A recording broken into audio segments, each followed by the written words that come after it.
Alright, welcome everyone to this video. I'll just be going over the chapter 6 from my textbook, which is on momentum. Okay, so momentum, what is it? It's defined right here. An object's linear momentum is its mass multiplied by its velocity. Okay, mass times velocity. So we have momentum here, and what they write it as, it's P. They always write it out as P. I don't know why, that's the letter they chose. I would have preferred like a weird M, maybe like an M like this. I don't know, but they chose P. So we have linear momentum is mass multiplied by velocity. So pause the video, think about it. You should have the formula in your head already. If you don't, I don't know. Like you should have a formula in your head. And that's P equals mv, right? Mass times velocity. P, momentum, equals mass times velocity. Okay? And if we look back on physics 3 laws of Newton's laws, he had the 3 laws. They're actually written in terms of momentum. So our ones are sort of abridged. But we have this nice one, right? Force equals mass times acceleration. Now we want to write it in terms of momentum.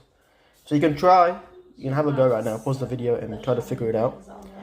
A clue would be you have to figure out how you can write acceleration in a different way. So think in your head right now, what is acceleration? What's acceleration? Think of the definition.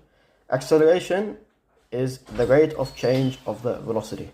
So how can we write that out? What's the rate of change of velocity? Well, it's a change in velocity divided by the change in time. Right? That's acceleration. Let's rewrite the formula. Force equals mass times what? Change in velocity over change in time. Right? And then what is mass times velocity? What's mass times velocity? It's momentum. So we can rewrite this formula as the change in momentum over the change in time. Interesting, huh? That's our formula for force. Change in momentum over the change in time. There's a different way we can rearrange the formula to write it in a different way.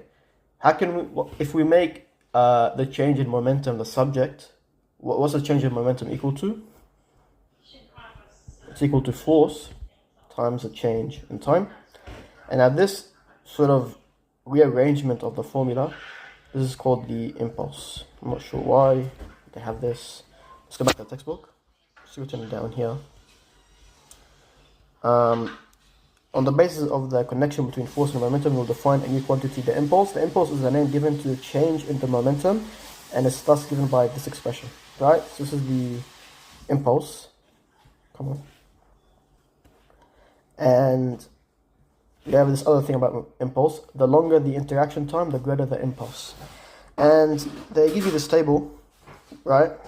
So you have the mass of an object and the interaction time with the object. So if you swing a golf ball with a bat, how long are you going to be touching the golf ball for? Well, they claim it's about a millisecond, I think. A millisecond, so a very short time. And then the longest time is a basketball. So when you bounce a basketball on the floor, the basketball weighs about half a kilo. And it's against the floor for about 20 milliseconds. So a fifth of a second. Or is that 1/50th? I'm not sure. Anyways, 20 milliseconds. Alright, so there's impulse. And I guess that's something to note. They mention it, whatever, cool. Okay, so we did this, we did that. Now we're going to go into collisions. So I drew this diagram, and this diagram is based off this one right here. This one looks a bit nicer, but I thought it was a bit, like they have all this other stuff here. I just want to go over it between us. Okay, so I define the initial state as two balls. And let me change to red. So this is ball A. And this is ball B. And here the initial momentum of ball A, so we have P of A, I. So that's the initial, I is for initial, and A is for ball A. So we have the initial momentum of ball A and the initial momentum of ball B. And we see the initial momentum of ball A, it's greater, right? The line is longer than ball B. So it's greater. So eventually, of course, they'll hit each other. So then boom, here they collide. And now we have the final momentum of ball A. And we have the final momentum of ball B. So based on this diagram, based on this interaction, I want you to figure out the change in the momentum of ball A, the change in the momentum of ball B, and the change in the total momentum, right? So pause the video, write it out. You should be able to know this with ease. They're very simple things. Just think about it in your head, take it step by step, and you should be able to figure it out.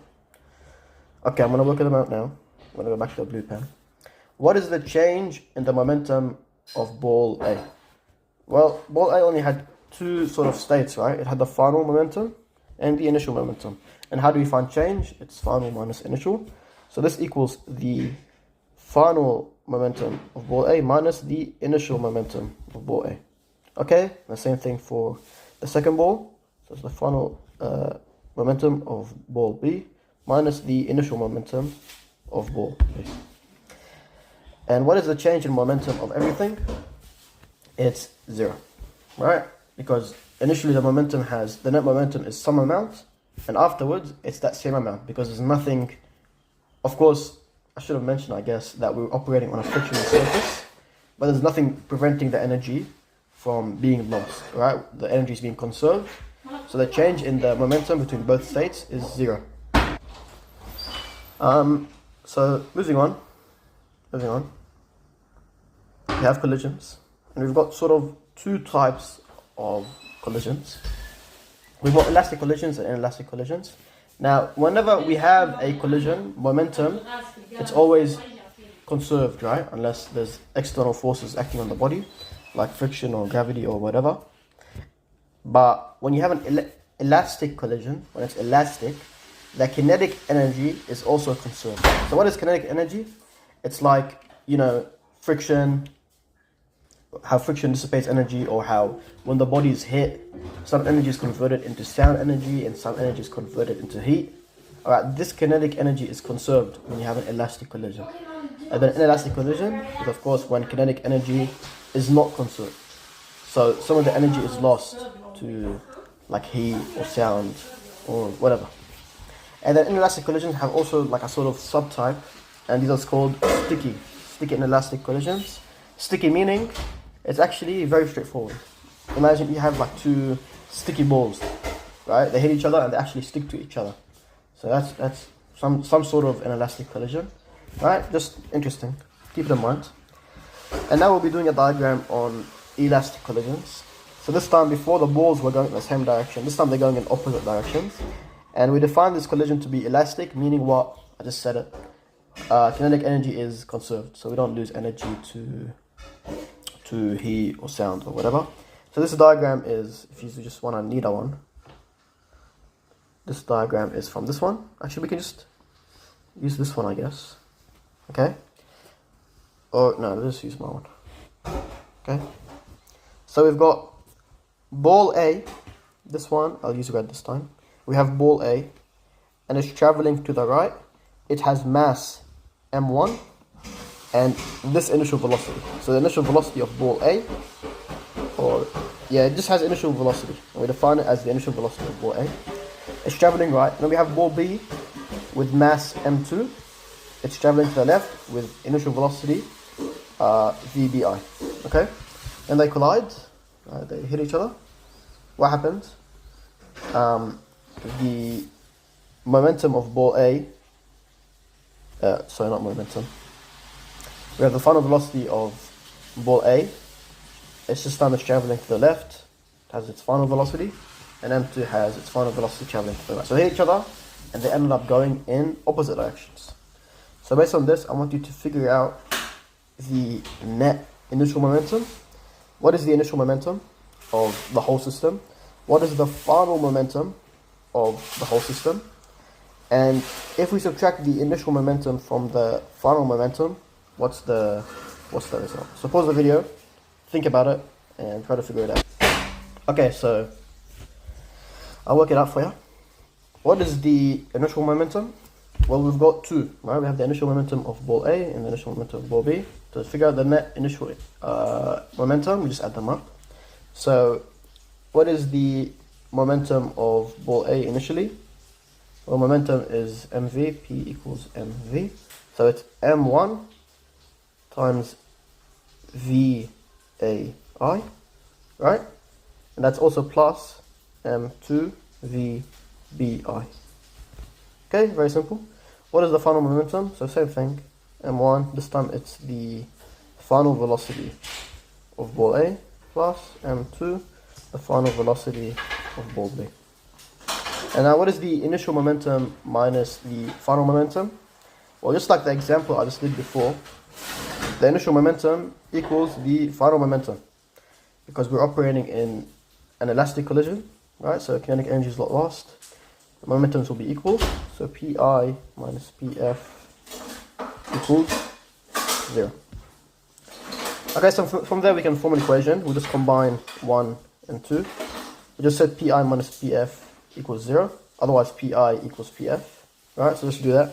So M1 Bai plus, oh, oops, I don't want to show you that just yet, plus M2 VBI equals M1 VAF plus M2 VBF. So the initial momentum equals the final momentum. That gives us an equation, right? We have this equation. And we also have another equation. Now I can't explain what this equation is, but it's given to you in the textbook. This is the equation for the conservation of kinetic energy. So I think what it means, I actually don't know what it means myself, but I'll just write it out for you. M1 VAI squared. Actually, I'll just write it out fully. So this is the equation for the conservation of kinetic energy. Right? I'll call this equation 2. So what it is, I don't really know myself. It's half the first expression, half times m1 times the initial velocity of ball A squared, plus so on and so forth. So it's pretty similar to the second one. So if you combine these two, you actually end up with this nice third equation, and I'll write it out now. So the initial velocity of ball A minus the initial velocity of ball B equals, what does it equal? It equals the final velocity of ball B minus the final velocity of ball A. It's a very interesting equation. You combine these two and you get that. And what does this expression mean? Pause the video, I want you to actually think about it. What this expression means is that what it states is that the difference between the initial velocities is equal to the difference between the final velocities. So it's interesting here. That's pretty much the end of the chapter's contents. And the image I have here, it's basically it's all the formulas we have. You can find it in the chapter summary. So just like chapter 1 from last week's content, you want to use all these formulas. These are our main formulas. We know each one. This is pause the video. I want you to remember what all of these are. This one is the formula for momentum. This one's formula for the force in terms of momentum. And this one was called the impulse, which is just this one rearranged. This one was how the initial and final momentums are equal. And finally, we got this one by combining those two formulas. Or you can sort of think of it intuitively, right? Or can you? I'm not sure. But anyways, you have these 1, 2, 3, 4, 5 formulas. Technically 4, because these two are the same. Anyhow, we have these 3 formulas, 4 formulas, 5 formulas. And we're going to use them to figure out the next few examples. So it's finally time to start applying what we've learned. So examples. Here's the first example. I give you this image. We have a state. So 2 balls are traveling towards each other, and you're given their masses and velocities, but you're not given their final velocities. So what you want to do, given this diagram, find the final speeds of the 2 balls. So you can definitely do these. The only clue I'll give you, just come back to the formulas. Right, and these are formulas for sure. You're going to figure out the final speeds of the 2 balls. So pause the video, take out your book or whatever, and try to figure it out. Oh, and I should mention, it's this collision is elastic, so kinetic energy is conserved. We can use our formulas. Okay, I'll work out this example now. So we want to find, what do we want to find? The final speeds. So we go back to our formulas. Where do we see final speeds? They're right here. We've got the final speeds here and here. Since they're 2 values, we need 2 equations, and they're given to us right here. So what are the initial ones? What can we form? We have that formula m1. Okay, so the first ball's momentum initially, it's 4 times 10, so 40. Plus, what's the second ball's momentum initially? 20 times 2, or it's actually actually negative. So negative 20 times 2, so minus 40, okay. And what does that equal? That equals 2 times, let's call this ball A and this ball B. So 2 times, actually no, 4. So 4 times the final velocity of ball A plus 2 times the final velocity of ball B. So this equals 0. Let's make the final velocity of ball B the subject. The final velocity of ball V equals, that equals 0, we take the negative over, we divide by 2, so it's equal to negative 2 times the final velocity of ball A. And so we have our second equation, the velocity, the initial velocity, the difference between them. So we'll do 10 minus negative 20, so 30 meters per second, equals what? What's the second equation? Let me just solve this out. So we'll do, this equals v2f minus v1f. So the final velocity of the second ball minus the final velocity of the first ball. So vbf minus VAF. And what's VBF equal to? Negative 2. So 30 equals negative 2 VAF minus VAF, which equals negative 3 VAF, which equals 30. So VAF equals 30 divided by negative 3, which is what? Negative 10. And so what's VBF? It's negative 2 times negative 10, which is 20. VBF equals 20. That's our final answer. Okay, let's move on to the second example. So you're given this diagram. These two balls are moving towards each other with their listed masses and velocities. And then this is actually an elastic sticky collision. Sticky and elastic collision. The balls are stuck together at the end. So after collision, the balls are stuck together, find their final velocities. Note that this is an inelastic collision. So think about what changes now. Think about the meaning of an inelastic collision. And from this example, you want to figure out the final velocity of the balls stuck together. Okay, pause the video and figure it out. And then I'll be figuring it out for you. I hope you're not so lazy as to not even attempt it on your own. Please, just give it an attempt. If you don't think about these things and you let someone else always work it out for you, you won't go nowhere. Okay, I think a good step would be to figure out the initial momentum of the system. So what's the initial momentum of the system? Let's call it PI. What's that equal to? 9 times 3. That's what? 9 times 3, 9, 9, 18, 27. Plus 4 times 2, which is 8. And what's that equal to? 35. Okay. What's the final momentum of the system? PF. Well, we have two balls. They're stuck together, so their masses would be combined. So their masses are 3 plus 2, which is 5, times their combined final velocities. But we don't know that. VF. It's what we're trying to look for. But because it's an inelastic collision, PI equals PF. So I sort of tricked you. In both elastic and inelastic collisions, momentum is conserved, but kinetic energy is not conserved. But whatever, momentum is always conserved. It's always going to be equal. So we say 5 VF equals 35, so VF equals 7. Okay, simple one, easy. Here's the final. Example 3, we're going to use the same figure from before. In this case though, suppose the red ball is moving in the opposite direction, right? So what would happen if it was moving in the opposite direction? Think about that, you should know the answer. How would this affect the final velocity? Okay, so let's think about it. Let's think intuitively. They want you to find the final velocity. They want you to find V of f. But let's think intuitively. How would this affect the final velocity? Would it be greater than before or equal to before? I think it would be less. Because when the balls hit each other, they'll cancel out their velocities. So anyways, what would change? If this arrow was pointing this way, what would change? I think this would be negative.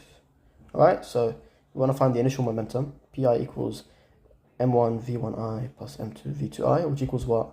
3 times 9 is 27. This time it's minus 8. And what does that equal to? 19. The final velocity is, as before, it's 5vf. 5vf equals 19. So vf equals 19 divided by 5, which is about 3.8. Okay, so I was right, it was less than, and that's it. That's all the examples.